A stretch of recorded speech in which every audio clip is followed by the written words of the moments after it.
추진본부에서 오신 우리 홍동건 팀장님, 자 토론 좀 해주시죠. 대개 보면 또 공무원이 또 마지막에 하시더라고요. 예, 고맙습니다. 네. 4대강 달리기 추진본부의 수생태 보존팀을 맡고 있는 홍동곤입니다. 오늘 주제가 두 개였습니다. 첫 번째가 수질 탁수, 두 번째가 생태 문제였습니다.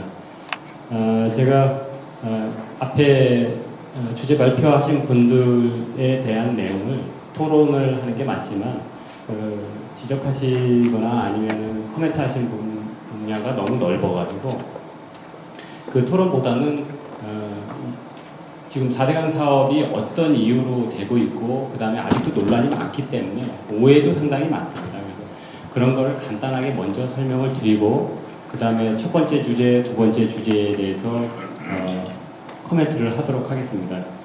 먼저 그 4대강 사업, 특히 이제 한강 사업은 이게 아까 주제 발표하신 분들이 뭐 생태계가 이렇게 회복을 하고 이렇게 복원을 하고 하는 게 좋다 하는 거하고 조금 차원이 다릅니다. 이거는 본류입니다. 그래서 예전에 4대강 사업의 그 모델로 삼을 수 있는 게 바로 한강 종합 개발 사업입니다. 1988년도 올림픽에 대비하기 위해서 82년도부터 86년까지 한강을 대대적으로 정비를 했습니다. 그때 잠실 수중보, 그 다음에 신곡 수중보를 만들고요. 그 사이에 있는 그 모래를 상당 부분 걷어냈습니다. 그래서 그 걷어낸 양이 1km마다 한 126만 로베를 걷어냈어요. 지금 이 4대강 사업이 이거하고 비슷합니다. 그렇다고 4대강 사업이 이거랑 똑같은 건 아니고요. 이것보다 훨씬 친화적으로 하는 겁니다. 그래서 지금 한강변 보면 저 미사일 같은 데는 이제 자연적이지만 이 한강 본류를 지나는 구간에는 콘크리트로 완전히 막혀 있습니다. 근데 이 4대강 사업은 실제 콘크리트나 아니면 자연형 그 블럭을 만드는 게 전체 그 하천 정비의 6%입니다. 94%는 그냥 자연을 놔두는 겁니다. 그러니까 물론 환경 친화적이고요. 이렇게 본류기 때문에 보라든지 준설이나 이런 게 꼭 필요를 했고 그 다음에 그 결과가 수질은 나아졌고요. 생태도 물론 이제 종수가 사업하는 기간 동안에는 줄었지만 결과론적으로는 종수가 상당히 늘어났습니다. 그래서 이거와 관련해서 4대강 사업을 다시 설명을 드리면 첫 번째는 보를 만드는 겁니다. 보를 한강 사업은 3개의 보를 만드는데 이 3개가 다 여주군에 있습니다. 그러니까 다른 북한강이나 뭐 이런 데를 뭐 대대적으로 뭐 어떻게 보를 쫙 만드는 게 아니고요. 여주가 원래 침수가 많습니다. 그래서 뭐 실륵사 앞까지만 물이 들어왔다 그런 얘기도 있고 그래서 여주의 이 포보, 여주보, 강천보 3개를 만드는 겁니다. 저희 나라, 그러니까 우리나라에 보면 1년 강우량이 1240억 톤인데 이 중에 우리나라 다목적 댐이 15개가 있습니다. 이 총 저수량이 162억 톤입니다. 그러니까 전체 비 내리는 것 중에 총 저수량, 아무리 많이 담아놔도 총 저수량 개념은 조금 수전하시는 분은 개념을 아시겠지만 그렇게 저장을 못합니다. 그렇지만 총 저수량 개념으로 봐도 13%밖에 되질 않습니다. 그리고 2000년대에 댐을 만든 게 다목적 댐 만든 게 밀양댐, 용담댐, 횡성댐입니다. 그리고 더 이상 10년, 그게 2001년도가 마지막이고요. 만들지는 못하고 있습니다. 그래서 댐 만드는 거는 이제 환경 문제 때문에 거의 힘듭니다. 그래서 그러면 그 대안으로서 물은 확보를 해야 되고 해서 보를 16개를 만드는 겁니다. 이게 이제 16억 톤을 확보를 하는 거죠. 그러니까 하나의 보가 한 0.5억 톤, 5천만 톤. 그러니까 지금 횡성댐이 한 총 저수량 기준으로 9천만 톤이니까 그거보다 좀 작은 그런 물 확보 효과를 거두고자 하는 거예요. 이제 첫 번째. 그리고 두 번째 준설을 합니다. 이 준설을 하는 거는 그동안 이제 그럼 홍수가 나면 그럼 제방을 쌓으면 되지. 제방을 높이면 되지. 근데 이게 계속 언제까지 그렇게 갈 수는 없는 겁니다. 이 세골량이 어디는 줄고 어디는 늘고 그런 개념은 있지만 계속 제방을 쌓는다고 제방의 안전성이 확보가 되고 홍수 피해를 예방하는 건 아니고요. 이번에는 이제 그 정책 발상을 바꾼 거죠. 밑에를 타자. 그러면 통수 단면적이 늘어나니까 홍수 배제 효과도 클 뿐더러 옆에 있던 제방도 더 안전해집니다. 그게 왜 무슨 얘기냐면 홍수위가 내려가니까 옆에 있던 제방이 받는 수압이 훨씬 적어진다. 홍 과장님 좀 쇼트 좀 짧게 키워드 위주로. 예, 알겠습니다. 다음은 이제 수질 사업. 수질은 이제 환경부가 맡고 있는데 들어가는 오염물질을 줄이면 당연히 수질이 개선되겠다 그런 취지고요.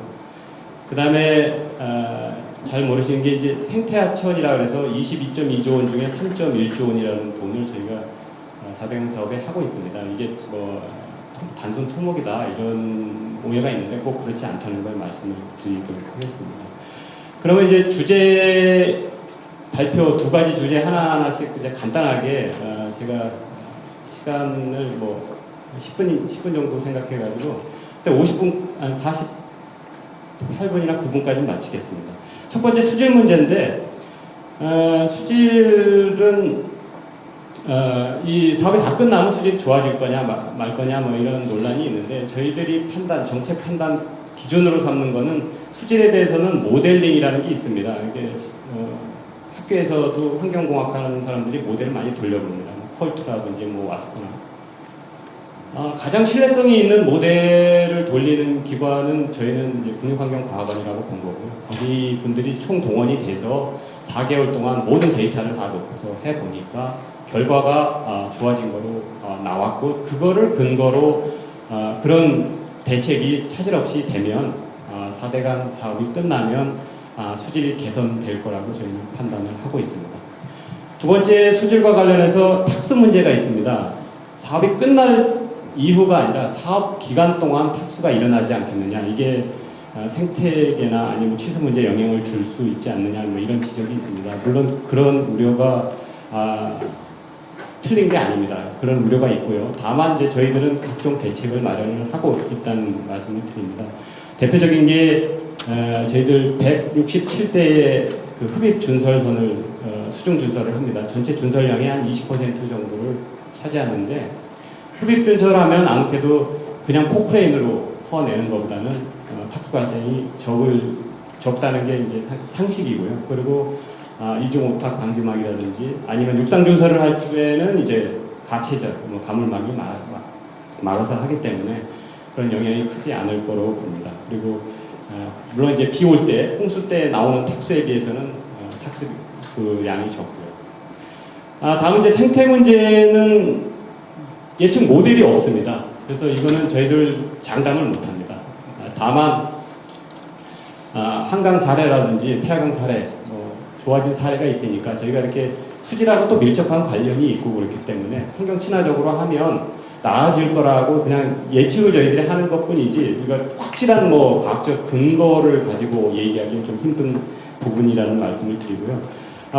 생태 부분에 대해서는 저희들은 이제 세 가지 단계를 거칩니다. 먼저 이렇게 환경영향 평가를 하면서 보존이 필요한 지역 어디가 이렇게 환경평가서에 제시가 돼 있습니다. 도면으로도 나와 있고요. 그런 지역은 이제 사업 공사 구간에서 제외를 했고, 두 번째 이제 불가피하게 공사를 하는 지역에 있는 거는 이제 옮기는 겁니다. 그러니까 아까 표범 장지배에 옮긴다든지 스프레이 옮긴다든지 그런 문제가 있고요.